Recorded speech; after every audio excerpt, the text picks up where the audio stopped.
It's finally cold enough for a podcast blanket to not make this such a sweaty experience. You don't like having your own personal sauna every week when we do our podcast recording? It's not my favorite thing, because when we do that, I have two guests, and that's about a cup of water that's just leaking out of me, and the podcast blanket, which I really need to wash.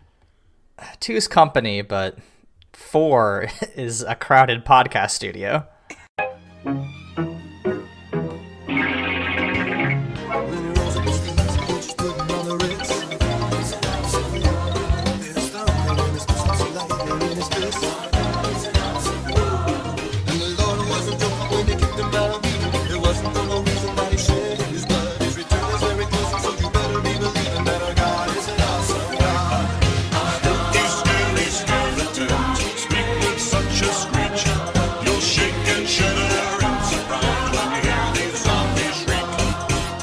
Welcome to Bible Boys, a podcast where two ex-evangelical siblings and an ex-Catholic non-sibling watch Christian media and either praise or condemn it. I'm Aaron. I'm Josh. I'm Damien. This week, we continue our spooky season with the 1976 film, The Omen. Before we channel Michael Jordan and say, "Fuck them kids," please be sure to rate and review us on Apple Podcasts, like and comment on our video, and follow us on Twitter at The Bible Boys. Michael, would you care to talk to us a little bit about this week's selection? Yeah, so The Omen is a film that is all about the Antichrist. And one of the reasons I picked it was actually it was pretty controversial it came out in 1976, but in the 70s, it was controversial for a few reasons. One, it reawakened one of our favorite Protestant Catholic divides on the film, which we will get to closer to the end. It also was pretty controversial in horror circles because the director had basically an only real shit rule where anything that happened in this film had to be something that could happen in our world. So no witch Okay. coven, no like demons coming out of the walls like clomping with hooved feet, and he kept it pretty strongly throughout. And then of course this film won an Oscar. For the soundtrack, right? Yes. I was looking up a little bit about the reception, and I was actually surprised at how it was received at the time, but we'll get to that at the end. Josh, I mean, do you have any quick thoughts up top? Yeah, so there are three types of old movies, like movies made before the 80s, and that's, holy shit, that holds up incredibly well. That's a classic, that's great. To, oh wow, I see that like did a lot of new things, but like because of the time period, it now seems predictable and not great. And then, wow, that was bad then, and it's almost unwatchable now. And I kept bouncing between the last two for this one. Oh, it wasn't that bad. No. I didn't enjoy this film. Oh, you don't like Gregory Peck? You ain't seen To Kill a Mockingbird?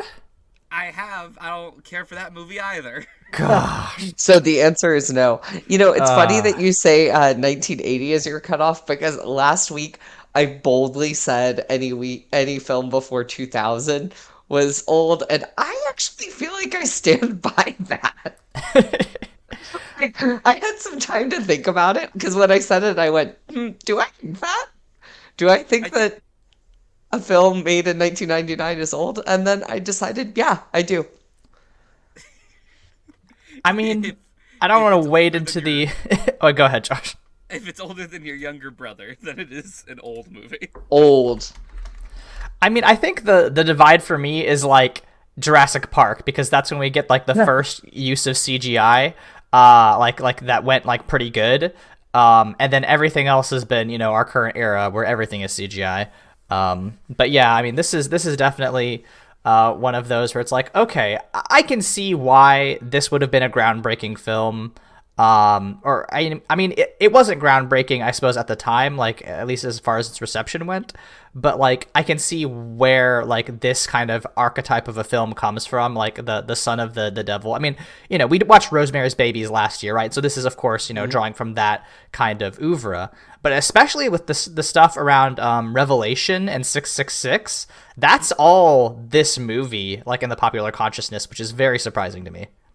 This film really did kind of popularize a lot of opinions people have about the Antichrist, which I find to be wild.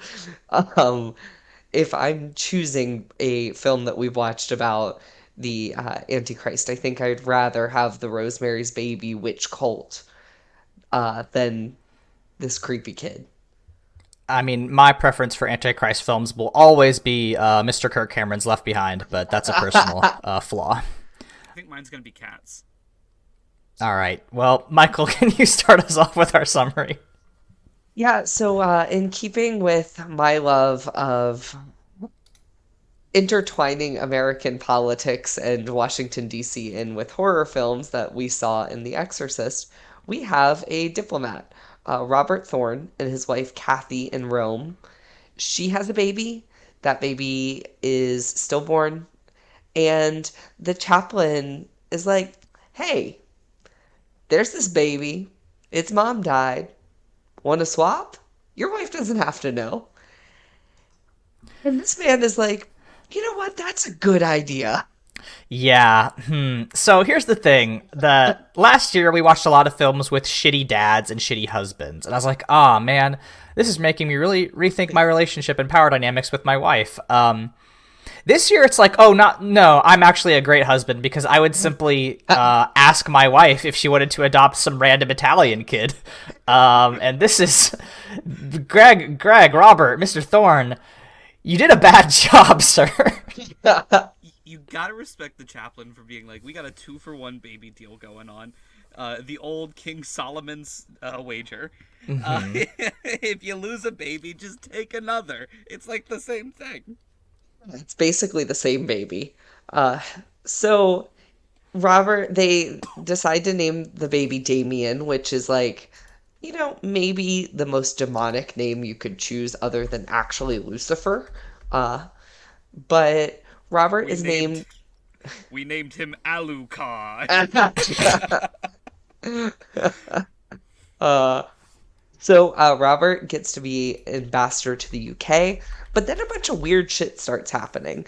Uh, Starting with this is Damien's fifth birthday party, and something weird happens where the nanny sees this like Rottweiler and just kind of becomes entranced by it, and then we see her hang herself, and before that she says, "Damien, this is for you." It's a very unsettling sequence where basically what happens is that like this babysitter, our nanny Holly, um, like what's her name, the wife is like, oh hey, well give the kid to me, and at first she's like a little resistant. She's like, no, I've got him, and then she's like, no, I'll take my kid, thank you. And then like she looks off in the distance and she like sees this dog, and then all of a sudden she gets like really weird. And then like you hear the sound of like kids like yelling and laughing, and then you just hear her go like, Damien, look at me, Damien. And then it gets really, really weird, and then we see the shot, and it's just like, oh, horrifying. Like there's just kids running and screaming. And also, I like the way that they frame this beforehand, because there's this huge party going on like the lawn of this like ambassador's estate, with all sorts of like clowns and like rides, and there's cake, and there's like it seems like 30 different kids here, and like this kid's turning 5, like he's not gonna remember shit. And one of the photographers is like, yeah, I'm saving some film for his fucking canonization. This party couldn't be bigger if it was for Jesus Christ himself. And I think it's very funny, but also kind of foreshadows the twist. Yeah, absolutely.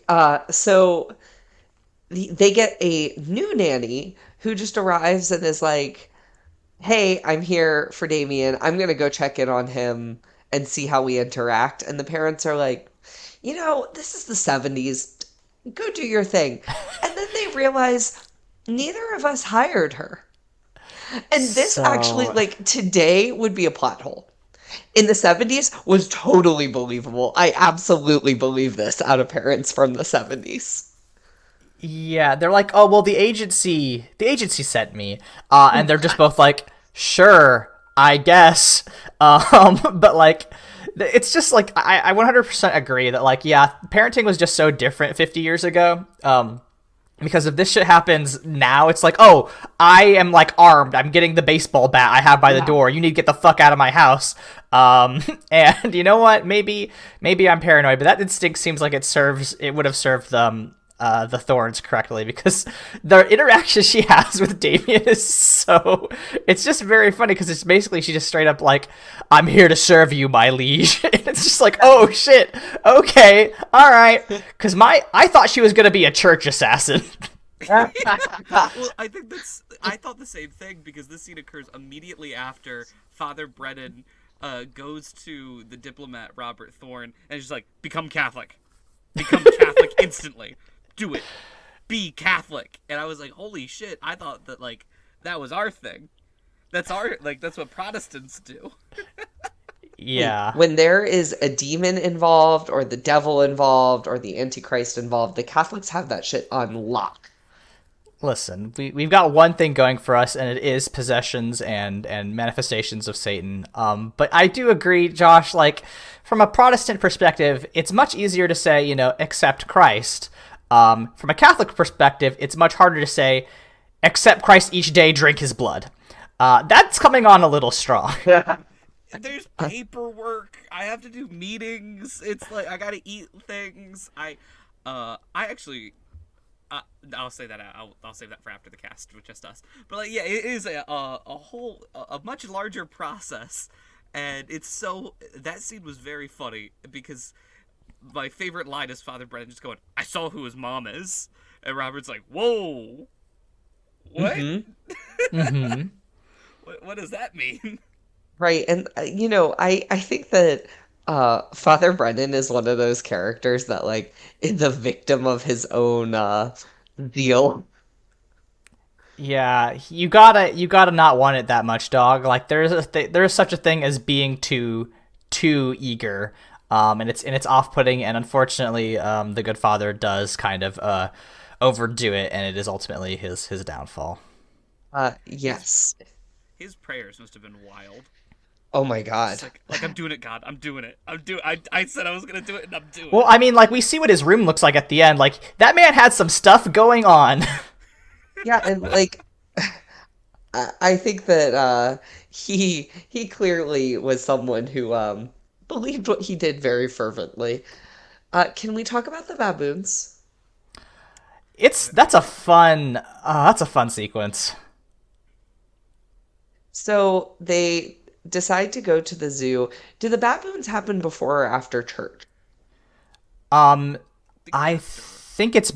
Let me check my notes. I think it's after, yes, because he loses Okay. his mind beforehand, and then she takes him to the park. Yeah. Because after Yeah. that insane interaction of just like the Catholic priest going up and being like, "Do it, become Catholic," Robert's like, I could go for some mass. Like, Uh, Maybe I could. This is an Episcopal wedding, actually, so not a mass. Very different. I couldn't pick Episcopal out of a lineup if he gave me $1 billion. They're cool Catholics. Is all you need to know about them. Yeah, like pretty socially progressive. They couldn't even go with like Anglican, which is British Catholic. No, the use of Catholicism in place of any of the other like more prominent sects here that I think would have actually been present in England in the 70s like is an interesting choice. It is very strange that this is all very Catholic to me. Well, Yeah. Catholics are like me with free parking. Like they're gonna be there. I guess. Uh, so Damien throws a 5-year-old temper tantrum about going into church and is like kicking and screaming and pulling his mom's hair and is just like losing his shit. So they decide in the 70s fashion not to give him a cigarette, but to instead take him to the zoo. And at the zoo, these baboons start flipping out, attacking the car, and just losing their mind over Damien. I like this sequence because first we get the sense that like the animals hate him because he's walking in and like looking at the giraffes, and the giraffes all look at him and then immediately turn and run. um and like that's like, oh, okay, he creeps animals out. And then like I really liked the cinematography of this because like at first all the baboons do the same thing. They like run up on the rocks and they just like start howling, and they're like, hey, hey, and like hooting and hollering. And then we get like them charging the car, and I think it's just like a pretty good bit of like film work where we do get like shots from inside the car, and it like shows the, or like from right behind the baboons. So like obviously, you know, they've done something where it's not actually filming baboons, but it looks really good. Aaron, I have a treat of a fun fact Oh for you about no! this scene. Uh-oh! 87 baboons were killed on set. Uh, How many no, baboons it do you guys is think you could take? Zero. I would be killed instantly. Hand-to-hand combat, they're sent to you one at a time. How many do you think you could take? Oh, I didn't mention you're also Satan's firstborn son. Oh well, if I'm Oh. the Antichrist, I could kill every baboon in the world, obviously. Yeah. I I think got that like 35. me here, I could handle like two at the same time. Anything more than that, I'm done. I think if you send them one at a time, I got 3 in me because that's the point where I've realized what I've done. At three, I'm just like, this is really never gonna end, and I'm giving up. Have you seen their canines? They are long. I would not. One baboon bite and I'm done. It's game over. I feel like I'm dangerously close to becoming the white guy that like looks at bears and goes, "One knife and I could take out that little guy." Listen, if you had a weapon, it's a little bit different. Yes. I could probably take one baboon with a knife, but I would probably not also survive the encounter. You See, would die due to wounds. Yes, I was precisely. expecting to have weapons, so that might change my answer. Unarmed, zero. How about you give 30 minutes to prepare? If I have then 30 I minutes to can- prepare, I'm not in that situation. I'm at the airport. I'm home aloneing this shit. I can take on every baboon on the planet. Baboons are so susceptible to Hot Wheels. I fucking Because love I Omen know I can baboons. outsmart a gaggle of baboons. Oh, that's amazing. I'm so happy I brought this up. So let's see. There's also a bit where the dog shows up in their house, and their new governess, Mrs. Blaylock, or Baylock, is like, oh, you know, we thought he could use a good watchdog for when you're away on your trips. And Thorne is like, don't do that. Don't bring huge, strange dogs into our house. And she's like, okay, I guess I'll get rid of him. Wink. And that comes up later. You know, it's so funny. It's like, way to be lame. There is just one point after they try to go to the church and fail, where Robert Thorne's like, why has this fucking kid ever been sick? Why, Oh, why yeah. does he not have any diseases in him? And he starts listing, like, diseases to his wife. He's like, he's never had mumps. He's never had chickenpox. He's never coughed. And the mom's just like, yeah. Do you want him to? This comes from a very fun type that I think this film probably instilled this idea that the Antichrist, when they were born, would be like a perfect human, because this comes up again in the Left Behind prequels. This is such a deep cut, but the Antichrist, Nikolai Carpathia, in like the third Left Behind prequel, he's getting an eye exam. And he, like, from, you know, like 200 feet away, reads the entire chart, including, like, the little copyright at the bottom. And then the guy's like, oh, you're very funny. You're one of the people that comes from the copyright, or, like, from the eye exam factory. And he's like, no, I'm just a superhuman. And, like, I love that, like, this movie directly leads to this very silly idea that the Antichrist is, like, some sort of, like, super dodger. I would put money on this fact, Aaron. I think you are probably top 10 Left Behind lore knowers in the world. Here's the thing. Absolutely. Maybe, but like a lot of people read those fucking books. But you are definitely number one with people who've read those books I'd want to get a drink with. So I mean, yeah, obviously, because I'm great, but like, let me tell you, as a tabletop RPG enthusiast, I know there's a Left Behind tabletop RPG game out there. I've read it. It's not good, but it does exist, and somebody had to take an extremely deep dive into the fucking novels to write that shit. Amazing. We're off the rails. This recording. Yeah. Please bring us back to the Book of Revelation! So let's see. Father Brennan is like, hey, Damien's the son of Satan. Your wife is pregnant, and Damien's gonna kill his unborn sibling, and then both of you. And Brennan is then attacked by Storm from the X-Men. That's the only logical explanation for the fact that it is partly cloudy with a scattered thunderstorm that keeps trying to strike him with 70s lightning. I would argue the thunderstorms are localized. Yes. Do you know what happens when a priest gets struck by lightning? Same thing The that same happens thing to that happens everything to else. everyone else. God damn it. Great film. I took a trust fall and you both helped me immediately. I I didn't like even that- start moving backwards. We both had our arms out. When there were 4 footprints in the sand, you know we were carrying you. Storm was also there, but she was flying. Yeah. So yeah, he's like stabbed, impaled with a pole from on top of a church, and that's bad. That seems bad.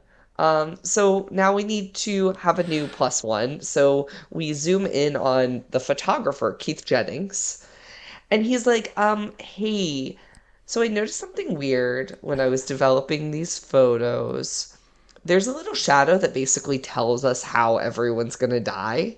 Here's a rope for the nanny. Here's a like giant spear that gets brighter and like more vivid the closer to death for the priest.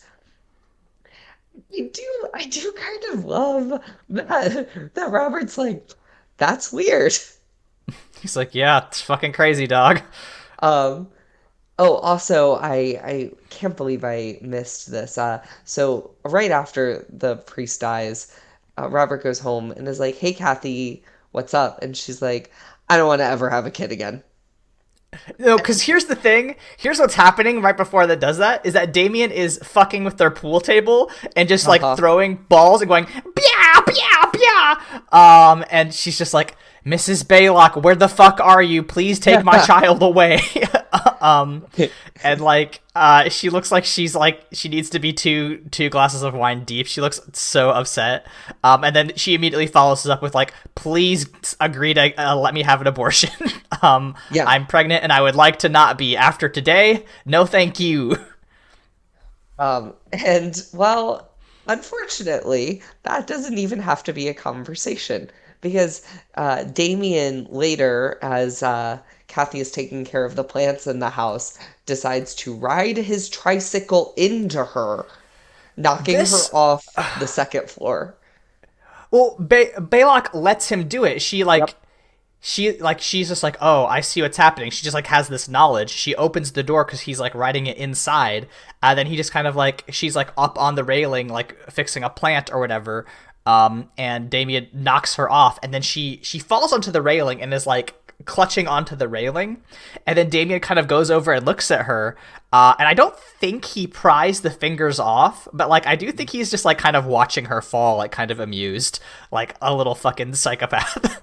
Yeah, he's definitely not helping her. He has extremely Scar energy. Well, and so we learn that she does, in fact, lose the baby, breaks her sternum, like, it's a bad time.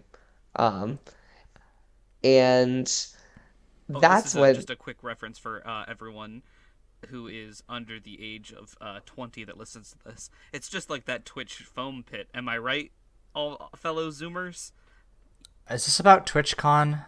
Yes, it is. Okay, I heard that people got hurt there. That's the, yeah, I guess. great. That's my favorite reaction to any joke I've ever made. It's like, Thanks, I guess. listen, I understood your reference. And anyway, I really like the scene of her like being in the hospital and like her arm is all like laid up in a cast. And she's like, "Don't let him kill me, Robert." And Robert's like, "Oh, yeah, maybe there's something wrong with our kid." And like he goes back to like he just like steps into the room because like I don't know if he's actually gonna do anything, but he does just like want to see what's going on. And then like we see the dog like rise up in the background. He's like, "Are you fucking kidding me right now?" And the dog is just kind of like watching over him and growling. And he's like, "Ah, that's not great, not great at all." Yeah, it's never good Incredible. when you have a protect dog for your Satan spawn child. I've said it once. I've said it a million times. I also want to touch on the fact that when he is meeting with Keith Jennings, the photographer, um, he talks about how Father Brennan was like extremely dying. Like he is riddled with cancer is the words he used. Injects himself with morphine 2 or 3 times a day. And he also talks about how Brennan had a 666 on the inside of his right thigh. And one thing that Thorne asks is if that was because he was in a concentration camp. And that, like, at first threw me, and I was like, this movie's only 30 years out for World War II. Like, Yeah. it just, for a completely different reason the entire movie was going for, just threw me just like, man, history sure is not as long as we think it is, huh? It definitely is not. Yeah, I had the same moment where I was like, wait, what? And then had to step back and go, oh, of course. Yeah. Just, man, Um, time. so Keith is like, hey, your son is probably the Antichrist, right? Like, here's some revelation. Uh, let's go to Rome. So they take a boys' trip to Rome. It is This not fun. is It is all business. Here's the thing. I think this movie could have been 90 minutes long, 80 minutes long. Yep. I don't know that this entire sequence is necessary. No, I think this could have been a one sentence of dialogue. That's actually my biggest criticism is this is just too long. Um, It's so fun. Listen, I love Revelations fucking lore bullshit. They get into a big conversation about how like there's a birth announcement from a Roman newspaper about this kid that was born on the 6th month on the 6th day at 6 a.m. and this movie came out on June 6th, 1976. Ooh. But we didn't. It's all fluff. I would have completely turned around on this movie if it just smash cut to an Indiana Jones ba-da-ba-ba, with an airplane, like the old airplane noise over a map. Oh, it would have been great. That would have helped a lot. I would have been like, yeah, we're going to Rome.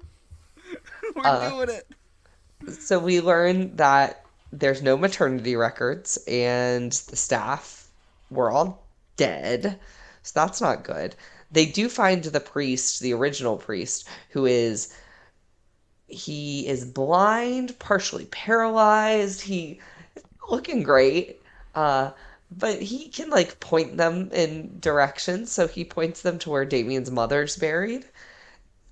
They find a jackal carcass, which is actually mentioned earlier because the other priest, Brennan, was like, his mother's a jack. And then someone walks in. Really? Okay. Because, like, when I saw this, I thought it was a goat. I was like, there's no way that's a jackal when I read that on Wikipedia. But that's interesting that it's foreshadowed like that. That's so weird. It's Yeah. one of those funny things when you watch an old movie like this. I was like, oh, that's like slang for woman who thinks for herself, because it's the 1970s. And it now that makes way more sense now that Michael kind of pointed all of that out. I'm glad I could be of service. Uh, so then, right next to it, they find a child skeleton with a shattered skull, and they're like, oh shit, that's my kid. They murdered him so we could raise Damien. And then a pack of Rottweilers chases them off. Yeah, there's a very silly scene where Gregory Peck like allegedly impales his arm on one of the graveyard spikes, but he's very clearly just kind of like holding it in front. Yeah, it's not all that well done, and a film with more budget made even 10 years later could have probably done something there. Uh, so Robert is like, Kathy, you gotta go. And she is then promptly thrown by Mrs. Baylock out the window and dies.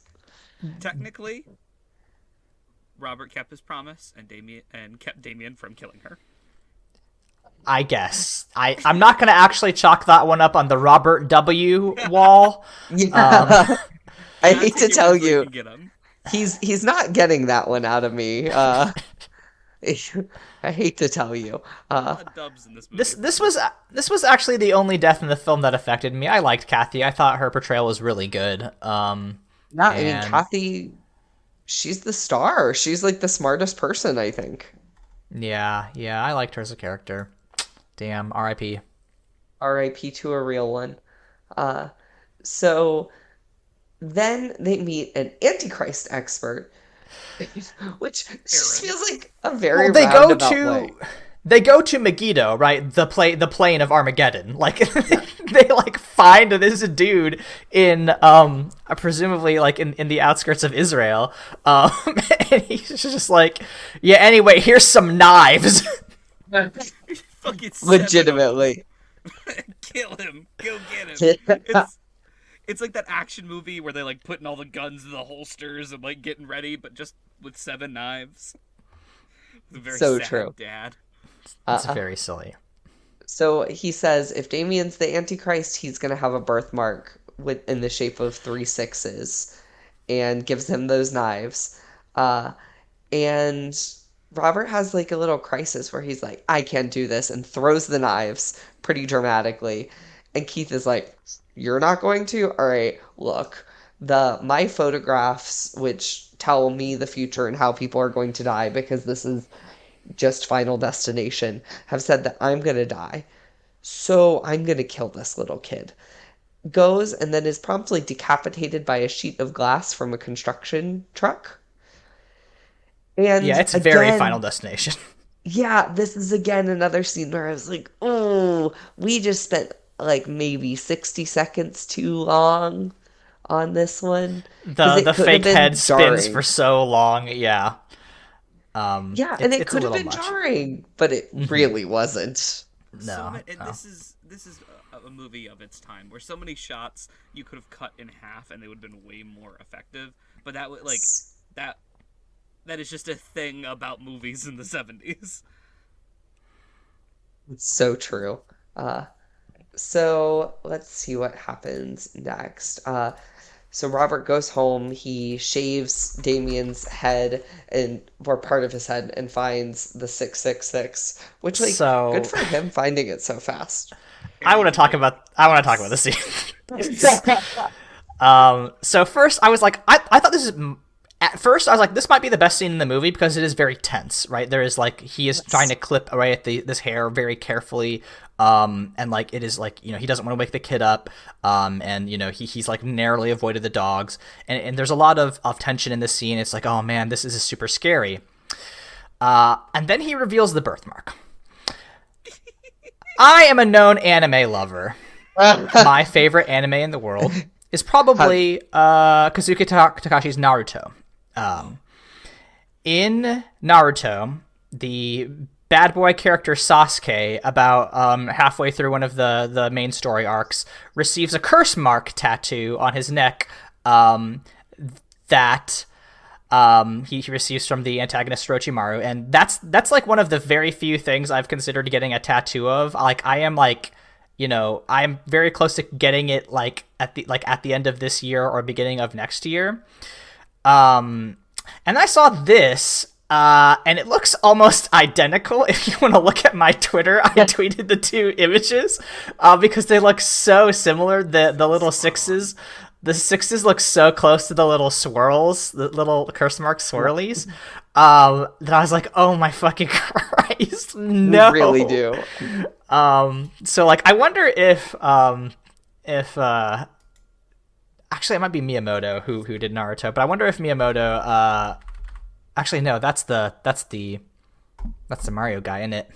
Yeah, it'd been funny if Miyamoto. I would love to see that version. Yes, fuck Mario Antichrist. Masashi Kishimoto is who I'm thinking of. Is the author of Naruto, but Kazuki Takashi was Yu-Gi-Oh. I'm losing my mind. So many fans are so disappointed. Yeah. I'm sorry. Sorry to disappoint you all, but yeah, it definitely makes me think. Like, I wonder if that is like an inspiration where he saw this and he's like, oh, I can just do a 666, but like, color in the little circle. Because that would be a very fun homage to the Omen. It's very difficult. It's like when I found out that all of the VeggieTales are going to burn in hell forever. Finding out that Sasuke did give up his soul to the devil and did not go to Christian heaven. I mean, I don't know that Jesus exists in Naruto land, so I don't know that any of those kids are going to heaven. It's true, actually. He's going to super hell with that gay angel. Listen, if anybody deserves to be in super hell in Naruto, it is Sasuke Uchiha. So That's true. Fuck, he's so annoying. So, Mrs. Baylock starts attacking Damien, or not Damien, Robert, because Damien starts screaming and wakes up. And Robert stabs her to death with the knives, and then he is like, all right, let's go to the church. So he takes Damien kicking and screaming, literally, and the police chase him, and he pulls Damien onto the altar to stab him, but hesitates. And this is going to be his undoing because it cuts to a very, very, very slow gunshot. And then we're at a double funeral where it's revealed that the president and first lady decided to adopt Damien, who turns and smiles at the camera. And that is the Omen. I just want to say, not a single one of the past fucking 5 presidents would adopt a kid in this circumstance. Not a single one of them. I don't think maybe some of the real early presidents would be like, sure, whatever, I'll take in this random kid. And to be clear, they set up that this guy used to be roommates with the president, Robert. So like that's the connection. But still, it is a lot. No, if you were the president and your fucking ex-roommate tried to sacrifice his son on an altar, you would not adopt that child. No, that actually looks worse. You would fucking declare war on England just to get the news talking about anything else. Yes, 100%. But that is The Omen. It is a film in which things happen. I do wish that they, like... if this movie had gone, like, full... ignore every other type of Christianity, full Catholic, I do believe there would be a line where it's like, no, it's cool to kill Damien. It'll, like, get rid of all of your sins, Crusader style. I feel like if it went full Protestant, it would be like, no, you have to kill Damien, and then you have to go to hell for it as well. Okay, actually, I disagree, and so did... Well, actually, I disagree, even though the Protestants agreed with you. I think the most Protestant take on this would actually be like, no, let's not kill him. We want the end times to happen. This is the only way Jesus is coming back. You got me on that one. I thought you were going to say that there were the majority of the Protestants we're thinking of would think in layers of gray. I mean, that's also fair. So I have some fun facts for you. How many monkeys did they kill on this set, Michael? So they didn't kill any monkeys. They were killed by some monkeys. I mean, maybe. So they actually made them film at the Windsor Zoo. And originally there was a zoo official in the back seat of the car with a baby baboon. And the baboons did nothing. They were like, who gives a shit? That's the person who feeds us. We hate that baby anyway. So instead, they took a stuffed baboon, just its head, and that's what you're seeing. So Lee Remick, who plays Kathy, her screams are real because the baboons were actually doing that. the 70s were a Wow. wild fucking time. Where there was, I need you guys to take a second. There was a point in time where 7 to 8 white men sat in a smoky room trying to think, how can we fucking piss off 30 to 40 monkeys? How the fuck can we get them just super riled up? I mean, honestly, considering this movie came out 3 years after The Exorcist, parentheses, movie where they let med students do fucking cardiac cath live on an actress, Yes. like, I think I'll actually take the monkeys over this. Yeah, I think I agree. And so let's see what else. So Gregory Peck actually took a huge cut in salary. He only made 250,000, but Wow. guaranteed 10% of film's office growth. So because of that, this is the highest paying film of his career because this film made more than 60 million in the US alone. Shout outs. Good for Gregory. And that's in the Uh, 70s, and with the current rate of inflation, that's $18 billion. um, do you want to hear another thing about animals that actually shows you how they treated animals that make me very confident no baboons were harmed? So, you know when Kathy falls and the fish bowl breaks? Mm-hmm.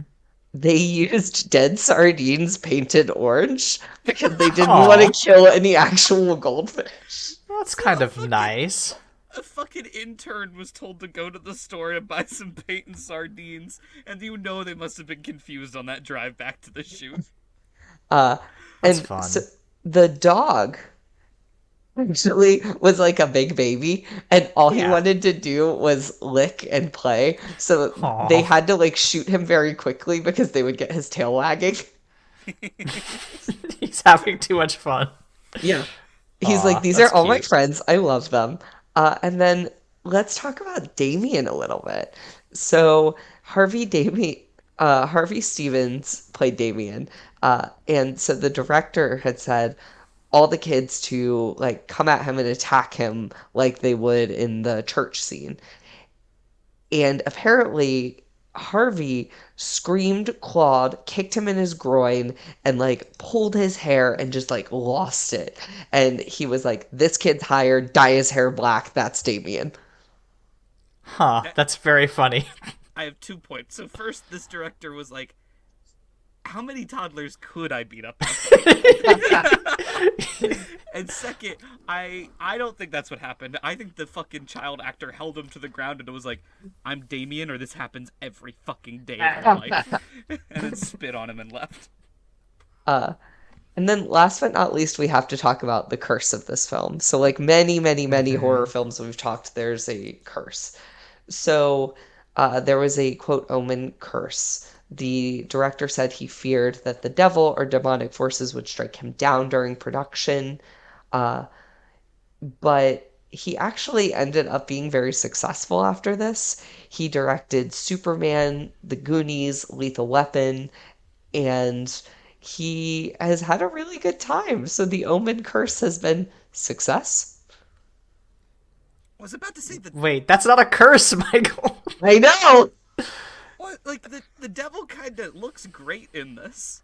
Like, he's super efficient and really good at his job, and his kid won. Like, yeah, if I was the devil and I saw that, I'd be like, I love this director. Um, Hmm. and I have a few more fun facts that have more to do with this film's religious impact. So, premillennial dispensationalism. Here we It go. Let's talk about it. So this Finally. is fundamentalist evangelicals that believe that the end times are going to be the Antichrist coming to Earth and a literal war is going to happen before Jesus reigns on Earth for 1,000 years. That's literally how my sibling and I were raised. Yep. And so this film actually popularized that. That was actually a very, very radical, very, very minute percent of the population, and now it's pretty mainstream. Uh, and so the idea for this actually came from an evangelical. Robert Munger, who is an advertising executive, was like, hey, what if the Antichrist is here right now and none of us know because he's a kid? And then that inspired the director to be like, let's focus on this family dealing with, oh shit, my child is the Antichrist. So I'm so sorry. That line of thinking is pretty much how Republicans are like, well, yeah, that's why we can't spend money on schools because technically we're giving money to the devil. I Um, just, it is just so interesting to me that like this is the thing that kickstarts 666 and like the yep. whole knowledge like it is just a direct line from this to Left Behind, which is, you know, it is so weird that like you get one weird idea and you put it in a movie and then it influences the course of American political discourse for, you know, the next 5 decades. I'll put it up Yeah. on my Pepe Sylvia board. And I mean, like, this film was not popular when it came out. Everyone was like, this is really boring. It's too predictable, too contrived. It's goofy. And then it really had a renaissance, I would say, probably starting 10 years after. It has a 7.2 on Rotten Tomatoes. Uh, it has generally favorable reviews literally everywhere else. Actually, no, I did that wrong. 7.2 is the average rating, approval of 84%. I was about to say Uh, that's the worst movie we've ever watched. Then like no, like it's that's pretty very good. popular. Yeah. Um, so it's been lists on like a bunch of lists for best film after 2 years after it came out. The 50 worst films of all time. It was the most recent film featured. So people really, really softened on this. Now, it was very popular with one group and very unpopular with another.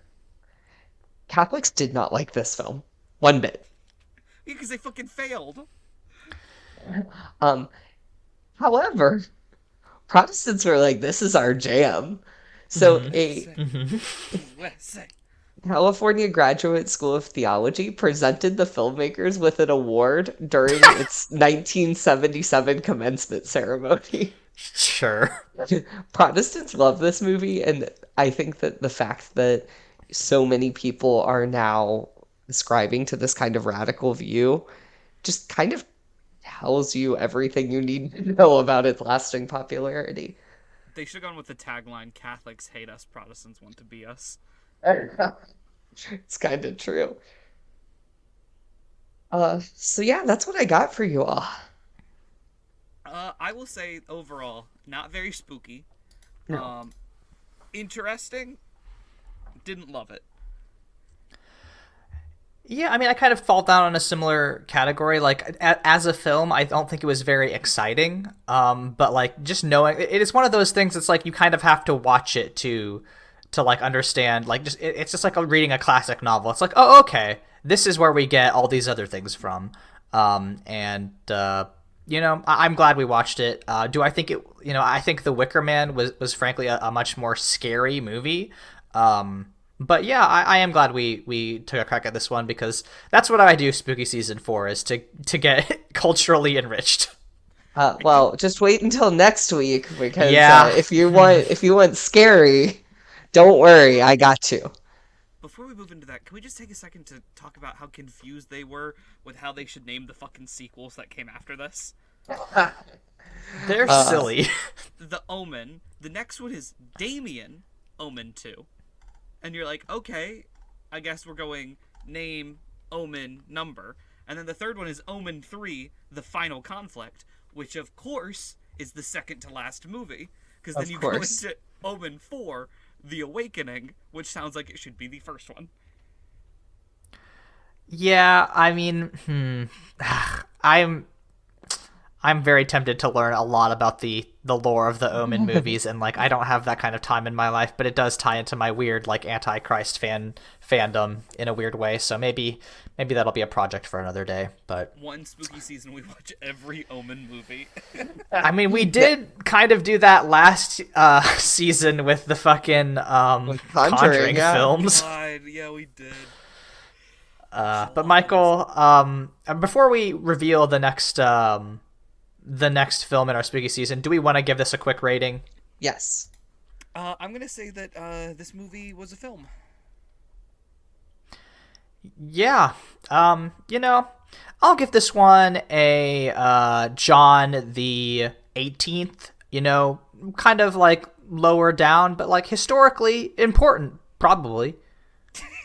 I'm going to give this film 3 out of 5 Rosemary's Babies because that's about where I would put it. This movie is about 3 out of 5 Rosemary's Baby. Fair. Like it's good. 3 out of 5 of those movies, or the baby itself. Sorry, I'm breaking my own rule. There's no explanation. That's Yeah. for you to decide, listeners. my own Michael, please tell us what we're doing next week.